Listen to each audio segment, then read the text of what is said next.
তো তারা বিভিন্ন জায়গায় বিভিন্ন ধরনের তারা মূর্তি বানালো। একটা বানালো বানাত, একটা বানালো উজ্জা, একটা লাত। লাত যে মূর্তি ছিল, তারা লাতের পূজা করত, মানাতের পূজা করত, উজ্জার পূজা করত কুরাইশরা। শুধু তাই নয়, তারা এই মূর্তির পূজা করতে করতে একটা দুইটা না 360টা মূর্তি কাবা ঘরের মধ্যে ঢুকাইছে।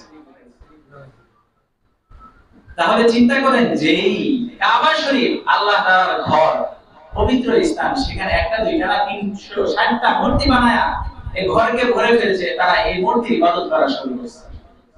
শুধু কি তাই নয়, তাদের অবস্থা এতটাই অজ্ঞ হয়ে গিয়েছিল, তারা এতটাই অজ্ঞ হয়ে গিয়েছিল, তাদেরকে আইয়ামে জাহিলিয়াতের যুগ বলা হয়েছে। তারা চিন্তা করতেছে, আমরা যেই কাপড় পরে চুরি করি, যেই কাপড় পরে আমরা সন্ত্রাসী করি, যেই কাপড় পরে মানুষের উপর আমরা দুর্ব্যবহার করি, মানুষের সম্পদগুলোকে লুটপাট করি, এই কাপড় পরে কেন ইবাদত করা যায়?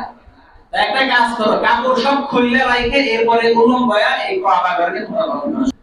ইমামুল আওয়ালিন ওয়াল আখিরিন, ইমামুল আওয়ালিন ওয়াল আখিরিন, বাহর সাদকা রাহমাতাল লিল আলামিন, সাইয়্যিদুল কাওনাইন ফাতমুল মুরসালিন, আখিরা মুদবুদ ফখরুল আওয়ালিন, শুধু ওজুদ রাহমাতাল লিল আলামিন, মসজিদে ও শুধু আমারু ইয়া জমিন, ওয়াল উলা বিকামালিহি, আশহাদু জাবি জামালিহি, হাসানাতু জামিউ ফিসালিহি, সাল্লু আলাইহি ওয়া আলিহি, সাদাকাল্লাহুল আলিয়্যুল আযীম, ওয়া সাদাকা রাসূলুহুন নাবিয়্যুল কারীম, ওয়া নাহনু আলা যালিকা মিনাশ শাহিদিন ওয়াশ শাকিরিন,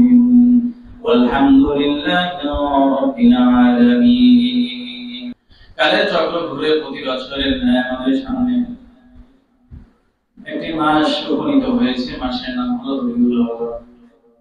যে মাস আমাদেরকে স্মরণ করে দেয় পৃথিবীর মধ্যে মহামানব, যাকে সৃষ্টি না করলে পৃথিবীর কোনো কিছু সৃষ্টি করা হতো না, সেই নবী মুহাম্মদ মুস্তাফা সাল্লাল্লাহু আলাইহি ওয়াসাল্লাম পৃথিবীর মধ্যে এসেছিলেন।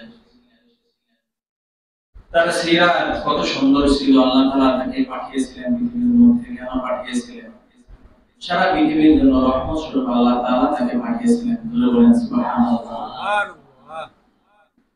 এজন্য এই মাসে নবীজির সিরাতের থেকে আলোচনার থেকে গুরুত্বপূর্ণ কোনো বিষয় আলোচনা হয়। এজন্য আমি আপনাদের সামনে 17 নম্বর পারা 10 নম্বর পৃষ্ঠা সূরা দিয়ে 107 নম্বর আয়াত পাঠ করেছি। নবীজির অসংখ্য হাদিস থেকে একটা হাদিস আপনাদের সামনে পড়েছি। আল্লাহ তাআলা তৌফিক দান করলে উক্ত আয়াত এবং হাদিস অনুসারে কিছু আলোচনা করব ইনশাআল্লাহ। শোনার নিয়ত আছে তো নাকি? ইনশাআল্লাহ। আল্লাহ কবুল করুন, সকলে বলে আমিন। এই পৃথিবীর মধ্যে যখন অনাচার পাপাচার ঘটেছিল, মানুষের মধ্যে অশ্লীলতা বেহায়াপনা যখন ছড়িয়ে ছিটেছিল, পৃথিবীর মানুষগুলো একটু শান্তির জন্য হাহাকার ছিল তাদের মধ্যে। মানুষে মানুষে মারামারি, ভাই ভাইয়ের মধ্যে মারামারি, ছোট ছোট বিষয় নিয়ে তাদের মধ্যে যুদ্ধ বিগ্রহ লেগেই থাকতো। জীবিত কন্যা সন্তানদেরকে দাফন করা থেকে নিয়ে পানির থেকে চুন খসার মতো বিষয় নিয়েও তারা যুদ্ধ থেকে মহাযুদ্ধ পর্যন্ত করত। যে সময় বলা হয় একজনের উট অন্যজনের ঘাটে, অন্যজনের বাড়িতে যে একটু পানি পান করলে, এই নিয়ে তারা যুদ্ধ করতে থাকত। যুদ্ধ করতে করতে সে যখন শেষ হয়ে যেত, সর্বশেষ বয়সে ছেলেদেরকে তারা বলে দিত যে তাদের সাথে আমাদের যুদ্ধ আছে, তোমরা চালিয়ে নিয়ে দিও। এই একটা পরিস্থিতি ছিল যাকে বলা হয় আইয়ামে জাহিলিয়াতের যুগ, অজ্ঞতার যুগ। এই অশ্লীলতার মধ্যে, বেহায়া করার মধ্যে, পৃথিবীর মধ্যে মানুষদের শান্তির উদ্দেশ্যে, মানুষদেরকে শান্তির দূত হিসেবে আল্লাহ তাআলা সর্বশ্রেষ্ঠ মানবকে, সর্বশ্রেষ্ঠ নবীকে আল্লাহ তাআলা পৃথিবীর মধ্যে পাঠিয়ে দিয়েছিলেন। যারা বলেন আলহামদুলিল্লাহ। সে নবী পৃথিবীর মধ্যে এসে এই মানুষদের পিছনে মেহনত করে করে মানুষদেরকে আল্লাহ তাআলার দিকে ডেকে ডেকে মানুষদেরকে সুপথের দিকে ডেকেছেন। সে মানুষগুলো এতটা সুন্দর মানুষ হয়ে গিয়েছে, যারা এই তার ডাককে সাড়া দিয়েছে তারা এত সুন্দর মানুষ হয়েছে, পৃথিবীতে আর তাদের মতো মানুষ আর পৃথিবীতে আসবে না। কতটা জাহিলিয়াতের যুগ ছিল, আমি আপনাদেরকে কয়েকটা বিষয় শুধুমাত্র আলোচনা করব ইনশাআল্লাহ। ওই সময় মানুষে মানুষে প্রভেদ ছিল আকাশচুম্বী। যারা সম্ভ্রান্ত পরিবারের ছিলেন তাদের মধ্যে তাদের তো পারস্পরিক বিবাহ বন্ধনের সুন্দর সিস্টেমই ছিল। পক্ষান্তরে যারা ছিল দারিদ্র গরিব সাধারণ মানুষ, তাদের নারী পুরুষের মধ্যে তাদের মিলিত হওয়ার যে জঘন্যতম পন্থা, তাদের মধ্যে যে ঘৃণিত পন্থা তাদের মধ্যে বিরাজ করেছিল, যাকে জিনা, যাকে ব্যভিচার ছাড়া আর কিছুই বলা যেতে পারে না। আম্মা জান আয়েশা রাদিয়াল্লাহু তাআলা আনহা বলেন, জাহিলিয়াতের যুগের মধ্যে বিবাহিক বৈবাহিক চারটা পদ্ধতি ছিল। সকলে কথা বলে একটু ভালো করে শুনবেন। চারটা পদ্ধতি ছিল, এর মধ্যে এক নাম্বার যে পদ্ধতি ছিল আমাদের বর্তমানের মতো। এক পক্ষের মেয়ের পক্ষ বা ছেলের পক্ষ তারা তাদের পছন্দ মতো মেয়েদেরকে তারা প্রস্তাব পাঠাইতো, পারিবারিক ভাবে তাদের বিবাহ বন্ধনে তারা আবদ্ধ হতো, নির্ধারিত মহরের বিনিময়ে তারা বৈবাহিক বন্ধনে তারা আবদ্ধ হতো। দ্বিতীয় নাম্বার যে জঘন্যতম পন্থা তাদের মধ্যে ছিল, অশ্লীলতার যে পন্থা তাদের মধ্যে বিরাজমান ছিল, তা হলো একজন স্বামী তার স্ত্রী যখন অপবিত্র থেকে পবিত্র হয়ে যেত, সুন্দর উচ্চ বংশীয় মর্যাদা দেখে মর্যাদার পুরুষের কাছে তাদের স্ত্রীদেরকে পাঠিয়ে দিত, যে তাদের সাথে মিলিত হয়ে তাদের থেকে সম্ভ্রান্ত একটা বাচ্চা নিবা, যাদের সর্বদিক দিয়ে সৌন্দর্যের দিক দিয়ে বংশের দিক দিয়ে যাতে করে তারা সুন্দর হয় এমন একটা সুন্দর বাচ্চা তাদের থেকে নিয়ে আসবে। এই জন্য তাদের স্ত্রীদেরকে তারা সম্ভ্রান্ত যারা পুরুষ ছিল তাদের কাছে পাঠিয়ে দিত।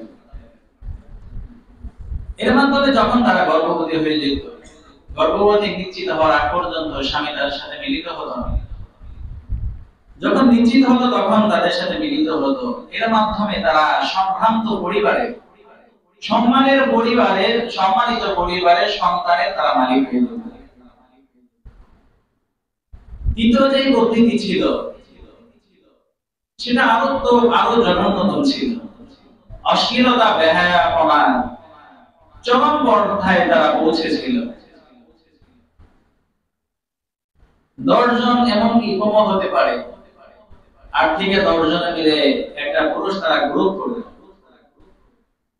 করে তারা একজন মেয়ের কাছে তারা ছিড়া অনুযায়ী তারা যাইতো আইতো।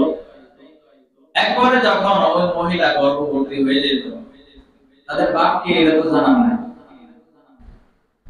যখন এই বাচ্চা ভূমিষ্ঠ হতো, ভূমিষ্ঠ হওয়ার পর তার সাথে ওই মহিলার সাথে যে কয়েকজন মিলিত হয়েছে সকলকে ডাকা হতো, আর তারাও সকলে আসতো। এটাকে তারা এরকম অন্যায় মনে করতো, এটা তারা অশ্লীলতা, তারা বেহায়াপনা, এটাকে তারা মনেই করতো না। আসার পরে ওই মেয়ে তাদের এই 10 জন বা 9 জন তাদের মধ্য থেকে একজনকে বলতো যে তোমার সন্তান আমার গর্ভের মধ্যে ধরেছিলাম, এটা এই তোমার সন্তান, এই সন্তানের বাবা হলো তুমি। একটু চিন্তা করেন তাহলে তাদের যুগটা কতটা অজ্ঞতার যুগে তারা পৌঁছেছিল। শুধু তাই নয়, চতুর্থ নাম্বার যে তাদের বৈবাহিক বন্ধনে আবদ্ধ হওয়ার যে সিস্টেম ছিল, এটা ছিল তাদের জন্য সীমান্ত না, তাদের জন্য সীমা রেখা ছিল না কতজন পুরুষ তার কাছে আসবে।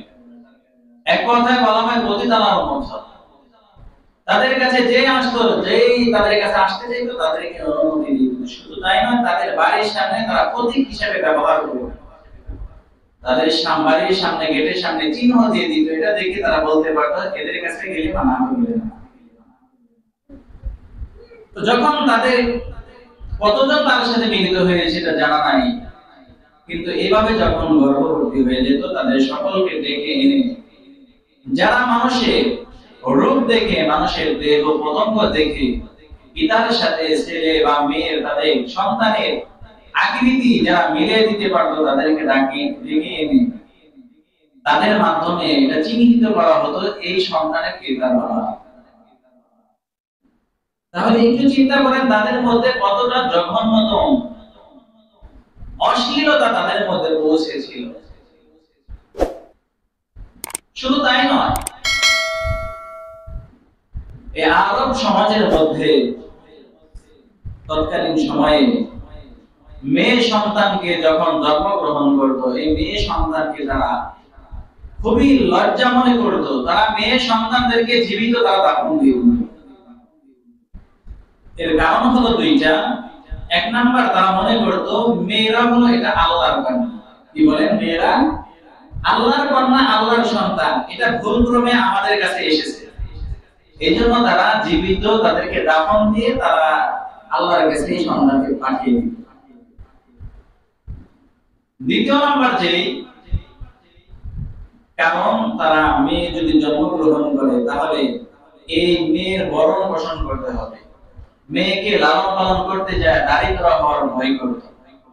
যুদ্ধ যখন শুরু হতো, যুদ্ধের মধ্যে মেয়েদেরকে তারা তুলে নিয়ে যেত, দাসী বানিয়ে দিত।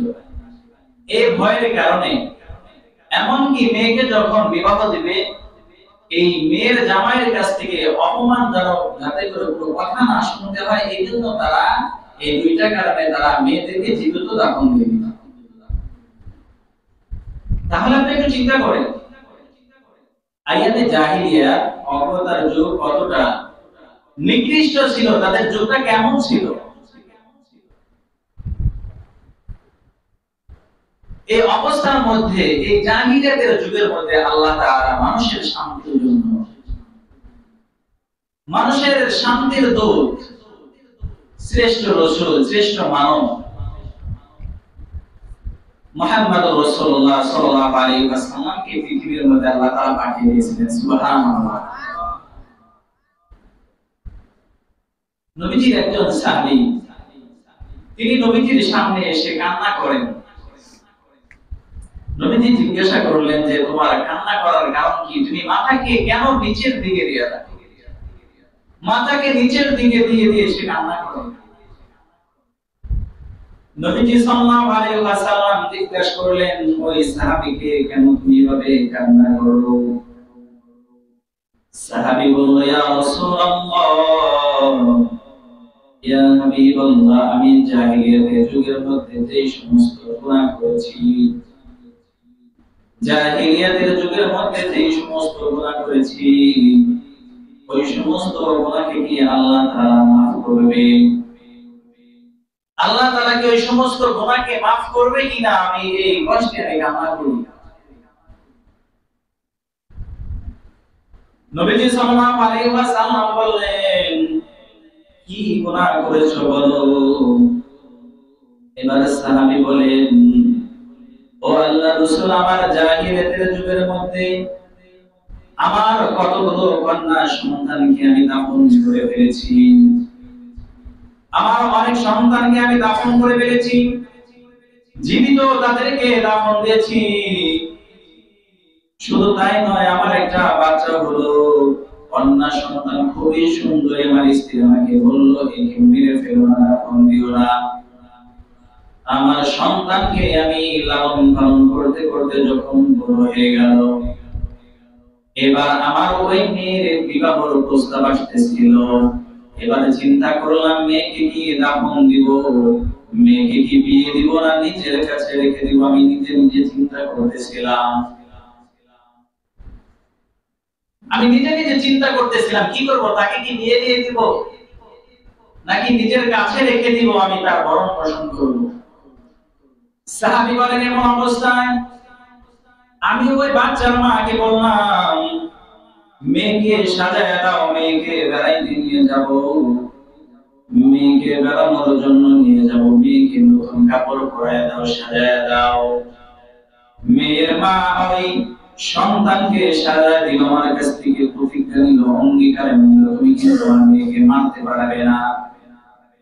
আমি তার মাকে আমি অঙ্গীকার করলাম, মায়ের কাছে আমি তোমার সন্তানকে মেরে ফেলবো না।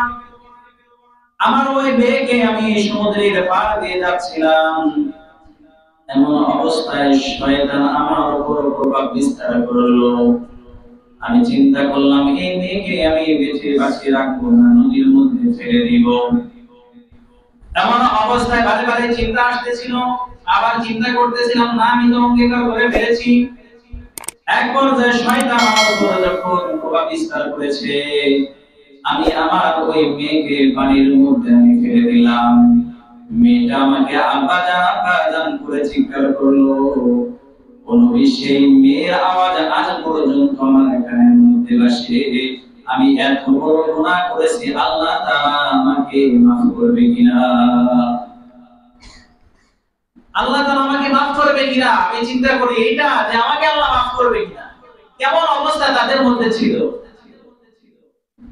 শুধু তাই নয়, বনু তামিম গোত্রের একজন সর্দার কায়েস ইবনে আসিম রাদিয়াল্লাহু তাআলা তিনি বলেন, নবীজি সাল্লাল্লাহু আলাইহি ওয়াসাল্লামের দরবারে ছিলাম। নবীজি সাল্লাল্লাহু আলাইহি ওয়াসাল্লামকে বললাম, ইয়া রাসূলুল্লাহ, জাহিলিয়াতের যুগের মধ্যে আমি আমার অনেক মেয়েকে আমি মেরে ফেলেছি, আমার 8 জন মেয়েকে আমি মেরে ফেলেছি। এমন অবস্থায় সাহাবীরা জিজ্ঞেস করলো, তোমার কি মায়া লাগে নাই, তোমার কি কষ্ট লাগে নাই? আমি বললাম অবশ্যই আমার কষ্ট লেগেছিল। আমার একটা মেয়ে হয়েছিল, খুবই সুন্দরী ছিল। ওই মেয়েকে যখন আমি নিয়ে গেলাম, মেয়েকে যখন দাফন দেওয়ার জন্য নিয়ে গেলাম, মেয়ের জন্য একটা কূপ খনন করলাম মেয়েকে দাফন দেওয়ার জন্য। ওই কূপের মধ্যে মেয়েকে যখন রেখে আমি মাটি দিতেছিলাম, আমার দাড়ির মধ্যে মাটি লেগেছিল। আমার মেয়েটা দুই হাতের মাধ্যমে দাড়ির ময়লাকে মোছা করেছে। এরপরে আমার মায়া লাগে নাই। এরপরে আমি আমার মেয়েকে দাফন দিয়ে চলে এসেছি। আমার এতটা কষ্ট লেগেছে, আমার অনেকটাই কষ্ট লেগেছে। বললো, আর কি কোনো মেয়ের সময় তোমার কষ্ট লাগে নাই? কষ্ট লেগেছিল। আমার একটা আল্লাহ তাআলা মেয়ে দিয়েছিলেন, মেয়েটা অনেক সুন্দর ছিল, সুন্দর ভাষায় সে কথা বলতো। একবার আমি তাকে দাফন দেওয়ার জন্য নিয়ে গেলাম। যখন তার জন্য কূপ খুঁড়তেছিলাম, কূপ খনন করার সময় এই মেয়ে আমার সাথে সাথে কাজে সহযোগিতা করতেছিল। ওই কূপ খননের কাজে সেও সহযোগিতা করতেছিল। সে নিজেও জানতো না একটু পরে তাকে আমি এখানে দাফন করব। শুধু তাই নয়, আমার আরেকটা মেয়ে ছিল, সেই মেয়েকে আমি যখন ওই কূপের মধ্যে ফেলে দিয়েছি, ওই মেয়ে আমাকে ডাকতে বলে, আব্বা জান, আমাকে আপনি ছেড়ে দেন, আমাকে আপনি ছেড়ে দেন, আমি আপনার পরিচয় দিব না, আমি এমন জায়গায় চলে যাব আপনার কোনো পরিচয় দিব না। ও আব্বা জান, আমাকে ছেড়ে দেন। এরপরে আমি ছেড়ে দেই, ওই মেয়েকে সব আমি দাফন করে ফেলেছি। ইয়া রাসূলুল্লাহ, আমি তো এরকম ভাবে আমার মেয়েদেরকে আমি দাফন করে ফেলেছি, আল্লাহ তাআলা কি আমাকে ক্ষমা করবে? আপনি একটু চিন্তা করেন তাদের অবস্থা কেমনটাই ছিল, কতটা অজ্ঞতারা ছিল। তারা তাদের জীবিত সন্তানগুলোকে, মেয়ে সন্তানকে তারা জীবিত দাফন করে দিত। এতটা জাহিলিয়াতের অবস্থায় ছিল। মেয়েদের ওই সময় কোনো তাদের দামই ছিল না।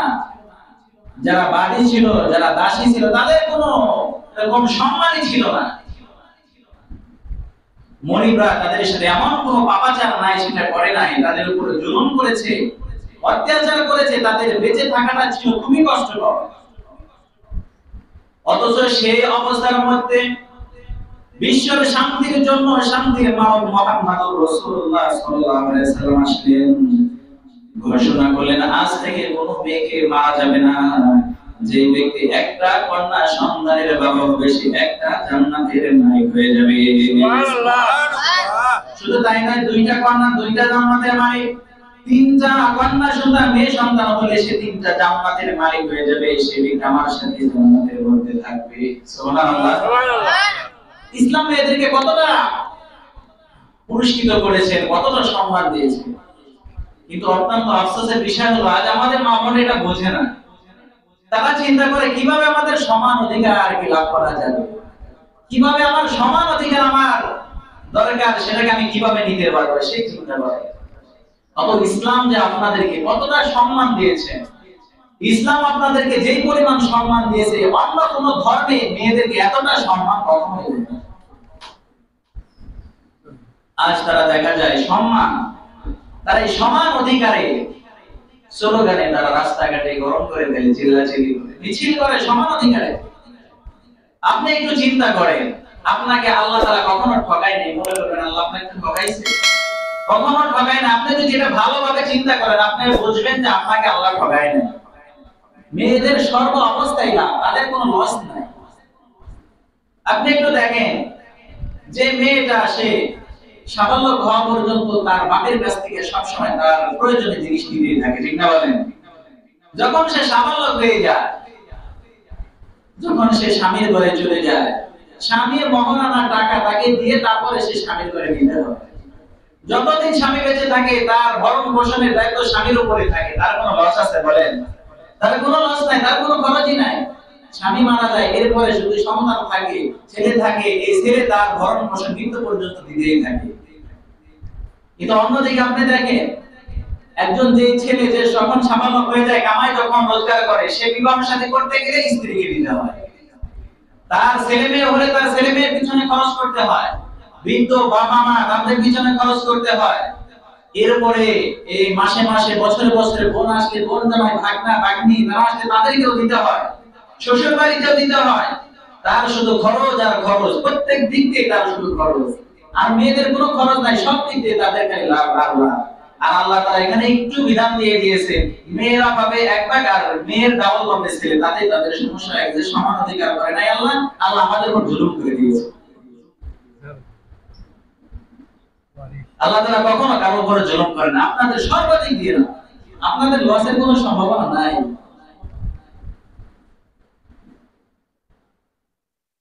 আল্লাহ তাআলা কতটা সম্মানিত করে দিয়েছেন, কতটা মেয়েদেরকে সম্মান দিয়েছেন। আপনি একটু চিন্তা করেন, যদি জাহিলিয়াতের যুগ বর্তমান থাকতো তাহলে কি অবস্থা হতো? ইসলাম যদি তাদেরকে এই পরিমাণ সম্মান না দিতেন তাহলে তো তাদেরকে জীবিত পুঁতে রাখা হতো, ঠিক না ধরে বলেন? শুধু তাই নয়, জাহিলিয়াতের যুগে তারা কতটা আরো খারাপ ছিল, তারা কতটা অজ্ঞ ছিল। তৎকালীন যুগে মধ্যে এরকমই ছিল, জোর যার মুলুক তার, ক্ষমতা যার আছে তার সব। সাধারণ মানুষ যারা তাদের কোনো তাদের বেঁচে থাকাটা একেবারে অস্তিত্বহীন ছিল, তাদের বেঁচে থাকার কোনো সম্বলই ছিল না। যত টাকা তারা আয় করতো সব কিছু তারা জমা দিত, গোত্রে যে সর্দার ছিল তাদের কাছে জমা দিত, তারা যুদ্ধ জন্য তারা এগুলোকে ব্যয় করত। আর তাদের বেঁচে থাকাটাই ছিল কষ্টকর। 12 মাসের মধ্যে শুধুমাত্র 4টা মাস কি তারা সম্মান দিত, যে মাসগুলোকে আসরে হরম বলা হয়। 4টা মাস, এর মধ্যে রজব ছিল, মুহররম, জিলহজ, জিলকদ, এই 4টা মাস। এই 4টা মাসে তারা কোনো ধরনের যুদ্ধ করতো না, মারামারি করতো না, লুটপাট করতো না। তাছাড়া বাকি যে 8 মাস ছিল, 8 মাসের মধ্যে স্বাভাবিক যদি কোনো কাফেলা যাইতো এদেরকে লুটপাট করে সবকিছু নিয়ে যেত। এক কথায় তাদের মধ্যে এমন পরিস্থিতি ছিল, জোর যার বলল তার ছিল। এই 4 মাসের মধ্যে তারা কোনো ধরনের যুদ্ধ করতো না। এই 4টা মাস শুধুমাত্র মানুষের শান্তিতে বসবাস করার একটা সময় ছিল, আর বাকি সব সময় তাদের মধ্যে যুদ্ধ বিগ্রহ লেগেই থাকতো। শুধু তাই নয়, তৎকালীন যুগে আরবের সমাজের লোকেরা ইব্রাহিম আলাইহিস সালাম এবং ইসমাঈল আলাইহিস সালামের ধর্মের অনুসারী ছিল। ইব্রাহিম এবং ইসমাঈল আলাইহিস সালামের ধর্ম অনুযায়ী তাদের জীবন যাপন করত। কিন্তু তারা তাদের এই অজ্ঞতা বাড়ানোর কারণে তারা ইব্রাহিম এবং ইসমাঈল আলাইহিস সালামের ধর্ম যেই বিধান করে দিয়েছিল আস্তে আস্তে তারা ভুলে যেতে থাকে। পরিশেষে বনু খুজা গোত্রের যেই নেতা ছিল আমির ইবনে লুয়াই, সে তাকে আমর ইবনে লুয়াইকে সর্বপ্রথম ওই জায়গার মধ্যে তার সবথেকে বড় আলেম মনে করত, তাকে সবথেকে বড় শ্রেষ্ঠ মানুষ মনে করত, সে যা বলতো তাই আমাদের জন্য। কিন্তু একবার এই আমর ইবনে লুয়াই সে শাম দেশে চলে যায়, শাম দেশে চলে যায় দেখার জন্য, অবস্থাগুলোকে দেখার জন্য, মেরামতের জন্য চলে যায়। যাওয়ার পরে থেকে শাম দেশের মানুষগুলো বড় বড় মূর্তি বানায়, তারা মূর্তির ইবাদত করে। কি করে এটা জোরে বলেন? মূর্তির ইবাদত করে, তারা মূর্তি বানায়, মূর্তির তারা পূজা করে। তো আমর ইবনে লুয়াই তার তো এরকম জ্ঞান নাই, সে চিন্তা করতেছে যাক ভালোই তো, তাহলে আমরা একটা মূর্তি বানাই, মূর্তি বানায় মূর্তির ইবাদত করি, আল্লাহর ইবাদত বাদ দিয়ে মূর্তির ইবাদত করি।